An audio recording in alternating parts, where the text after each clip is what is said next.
Atlanta Falcons versus Indianapolis Colts in lovely Berlin, Germany for our Week 10 international game.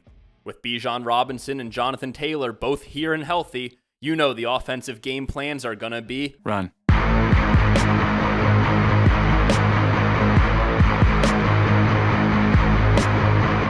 We'll see which back is victorious in the simulation, but first, let's get behind the bar and make our drink a Golden Eagle. Well, we've had 2 weeks without any international games, but we're back abroad, this time in Berlin, Germany. Ich spreche ein bisschen Deutsch, so I'll probably sprinkle some of that in there. The real question is going to be whether I subtitle it or just leave y'all to suffer. To entertain this German crowd, we've got the Falcons and the Colts. Atlanta has obviously been in a lot of primetime games so far this season, but this is actually the first one for the Colts. Also, they just feel like a German team to me, so we'll start with their drink up first, the Hoosier Heritage. Now, it's probably not a surprise that a drink called the Hoosier Heritage is the official drink of Indiana, but that official term does come with an asterisk. See, the Indiana State Museum held a contest in 2015 to determine the state's official drink, of which Jason Faust's submission was the winner. So it's official in that sense, but it's not legislatively official. See, the state senate did actually pass a resolution designating a beverage as the official beverage of Indiana, and that beverage is water. Yeah, I think I'll stick with a cocktail. Now, the Hoosier Heritage itself is actually a pretty simple apple pie in a glass type drink, consisting of whiskey, apple cider, lemon juice, and maple syrup, though a dusting of cayenne over the top does give this drink a unique little kick to it. Atlanta's representative also alliterates its name. It's the Cab Calloway. Now, the Cab Calloway cocktail does have a very strong connection to Atlanta, albeit one I highly doubt we'll see in any other drink in this series. Created by Tiffany Barrier in 2008 for the One Flew South restaurant in Atlanta's Hartsfield-Jackson International Airport. Certainly not your typical origin spot for a cocktail as complex as this one, consisting of sherry, rye, dry vermouth, apricot liqueur, orange, and Angostura Bitters. Now, in case you don't recognize this drink's namesake, Cab Calloway was one of the most famous jazz musicians of the 30s and 40s, performing at the Cotton Club in Harlem with Dizzy Gillespie. Now, he was also offered the opportunity to perform with the Harlem Globetrotters, but turned it down to pursue his singing career. Just a wild little note in the biography there. As for his songs, his most famous one, and the only one that I had heard prior to researching for this video, is Minnie the Moocher, which is an absolute banger and a cornerstone of my jazz playlist. What connection does he have to Atlanta? As far as I can tell, none. They just wanted to pay tribute to an icon, and honestly, this drink does kind of give jazz club vibes. And now we come to the hosts of this matchup, Germany.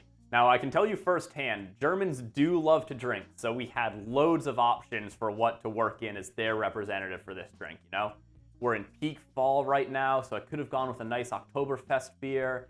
I also could have gone with Berliner Luft, or as it's known here in the US, peppermint schnapps.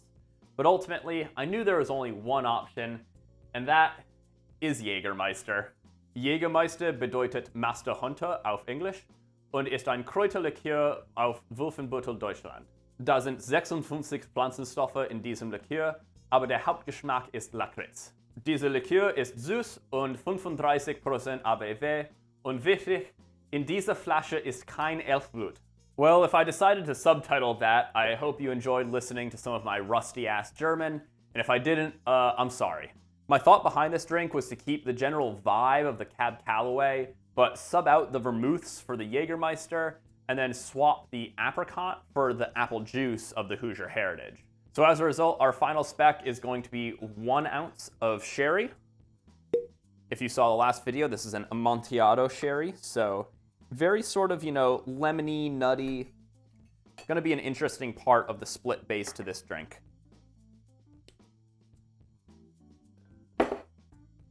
1 ounce of rye whiskey. Fresh bottle right here. I do like this Old Overholt. It's a very sort of dependable whiskey, very dependable rye. Not gonna blow your socks off or anything, but really kind of the perfect cocktail rye in my opinion. 3/4 of an ounce of our apple juice.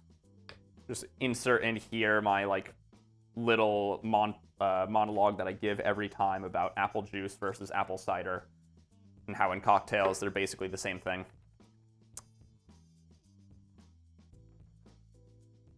Half an ounce of our Jaegermeister. Of course, this is an herbal liqueur, tasting mostly of licorice, you know, that anise flavor, very strong in it.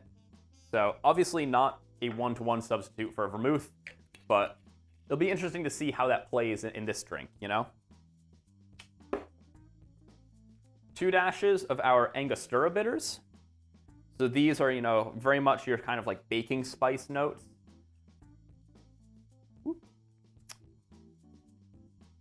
And then finally, 2 dashes of our orange bitters. Just like it says on the tin, this tastes like orange. It's a bit of a curveball into this drink, you know? But it should be interesting. We got a lot of notes going on. We'll see how they interact. I'm gonna shake that up.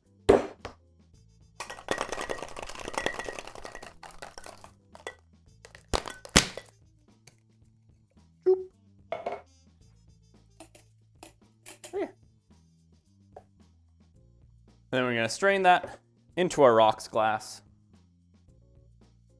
Ooh. Man, I'm telling you right now, you can smell the Jaeger on this one. That note is coming through strong.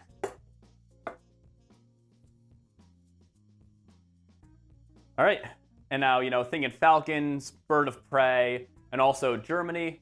This is the golden eagle, which is a national bird of Germany, aka the Steinadler. Give it a try.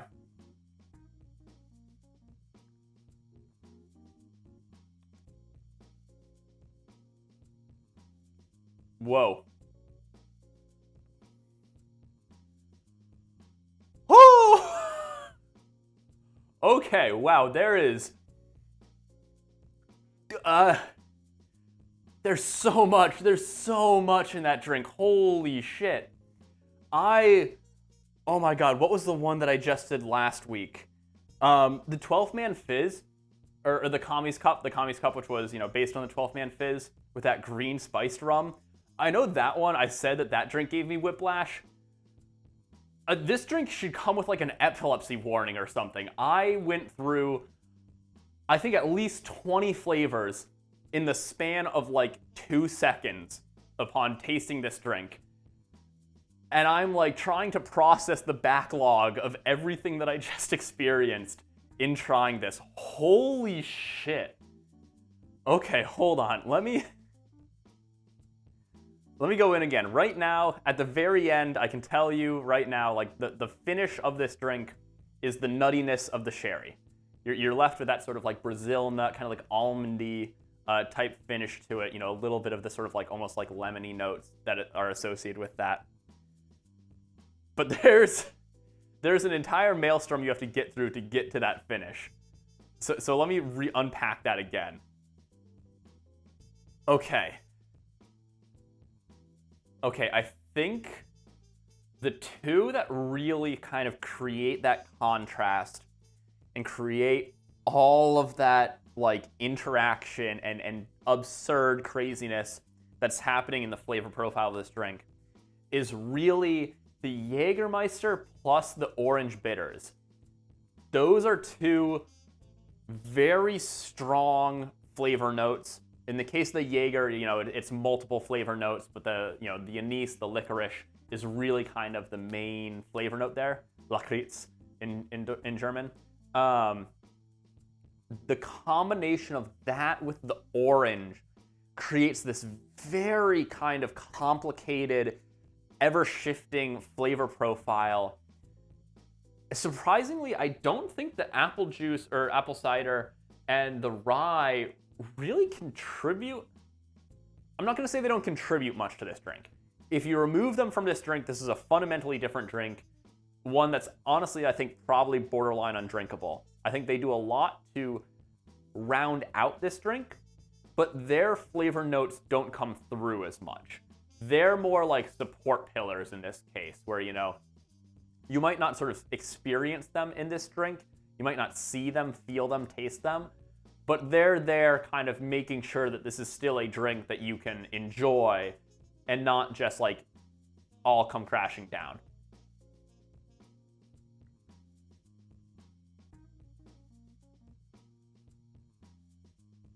You do get the apple juice, you get the apple cider as the very sort of initial note of sweetness.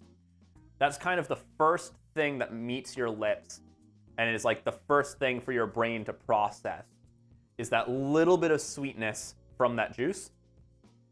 Almost immediately, though, this rush of flavors comes in, and it's just, yeah, it's chaos. It's licorice, it's orange, it's some of that like sort of like, you know, lower, bassier baking spice notes from the Angostura Bitters. It's some of the other various herbal notes that are contained within that Jaeger. They're all just kind of swirling and doing this devilish little dance.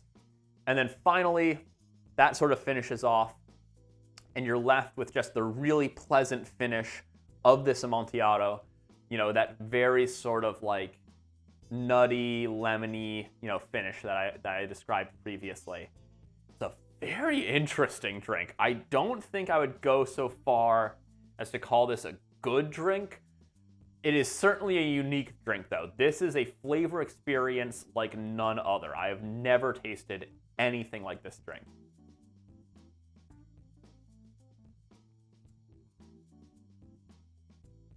Wow. Yeah, I think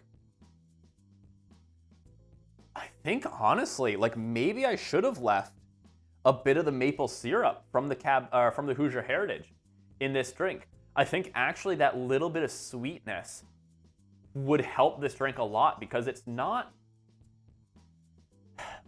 a dry drink. There is actually still a decent amount of sugar in this drink, right? Obviously the apple juice, but like Jaeger is a liqueur, so you know it's a relatively sweet drink. This sherry is actually quite a dry sherry though, and then obviously it's just whiskey and bitters.